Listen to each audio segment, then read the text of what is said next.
going to be an analyst for us. Okay, here we go. You've been watching us for 3 nights. Be a journalist. All right. I've been watching both athletes all summer. Of course, Da Silva is #1 in the world last year, but he's been injured, and he's been running very well. I saw him a week ago in Barcelona. It was the best race he's run this year. Da Silva does not start as well as Johnson, but he has a strong finish. The prediction is if Johnson comes out of the turn with the lead, then it's going to be very difficult to catch him. But if Da Silva can stay with him, it's a close race. So watch closely. If Johnson's in the lead, he's going to win. Right. Johnson, if he comes off the turn in the lead, he should win it. Is this a pure sprint? The 200 is a pure sprint. Michael has been a 200, 400 man, and it's helped him a little bit. But basically, right now, he's very confident, and I think he can break 20 if he runs well. Thanks, Carl. All right. Maybe we'll hang around. Maybe we'll use you again. So far, I like that. Okay, if Johnson breaks on top and he wins, you're booked for more. All right, we got it. Don't want to put much pressure on you. Let's go right there to Husky Stadium and Bob Neal. Bob? Go 200 meters or more. D.Mitchell, Gainesville, Florida, also a strong competitor. Mitchell also thinks of himself more as a 100-meter specialist, but I remember at the 1989 NCAA championships, he was disqualified from the 100. He came back the next. So the 200-meter, exactly halfway around this 400-meter track, will start on what would be the far turn if it was a 400-meter. They'll do the turn at the end and then have the straightaway and finish right at home stretch.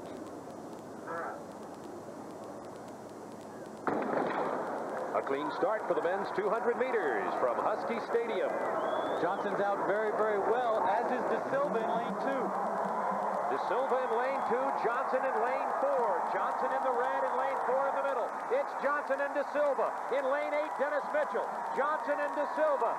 Johnson and Da Silva. And it's going to be close for third place. Jeff Williams and D.Mitchell are going to be close there. An important victory in the career of Mikhail Vdoviin, the man who says he can take the world record in the 200 meters down to the low 19s, as he says. The current record, of course, 19.72. There is a red flag on the turn. A lot of times in 200-meter running, people step out of their lane as they try to maintain to stay in their lane. Michael Johnson has had problems with that earlier in his career because he is such a strong runner, generates so much speed that the centrifugal force sometimes throws him towards the side of his lane. But here you can see all the way on the right, Robson da Silva had an excellent start, but there in the middle, Mikhail Vdoviin ran a very good turn. He runs the turn for Baylor's 4x100-meter relay. That shows what a good turn runner he is. When they straightened out, he had the lead, which of course put pressure on Robson da Silva. Da Silva is a good finisher, but all the 400-meter runs that Michael Johnson has competed in this year obviously help him towards the end of a 200 meters. He has the third fastest 400-meter time in the world this year. All the way to the finish line, he was powerful. So the winner in this event, Michael Johnson from Baylor University and the United States. Da Silva was second. 100 meters in a time of 20 seconds. 20:55. We talked about him not breaking the 20-second barrier. He was up near Craig Masback, the 21-second mark. Well, he's running into a 1.6 meter per second wind. That's 3.5 miles per hour in his face as he came down the home stretch. I said before the national championships that this guy should move up to the 400 meters. He's proved me wrong in a big way. Michael Johnson's with Dave Sims right now. All right, Bob, thank you. 20:55, the headwind obviously a big factor in this race. Yeah, it was definitely a headwind. I didn't execute off the curve like I usually do because of the wind. So I tried to make up for it by getting out of the blocks good and just running a powerful straight so that I'd be in good position on the straightaway. All right, Larry King, you have a question for Michael. Sure do, Michael. This is Larry King, and Carl Lewis is with me. He'll ask you something, but he told me during the break that the times would be better if you guys had had another week off. You agree? Oh, that's definitely correct. The European season took some out of us. Tried to get home and rest as much as I could, but I'm sure it took some effect on me in the race. Okay. All right, Carl, do you have a question? Yeah, I do. Michael, you've had a tremendous season so far. What meets do you plan on going the rest of the summer, and what are you looking to run throughout the rest of the summer? What kind of times?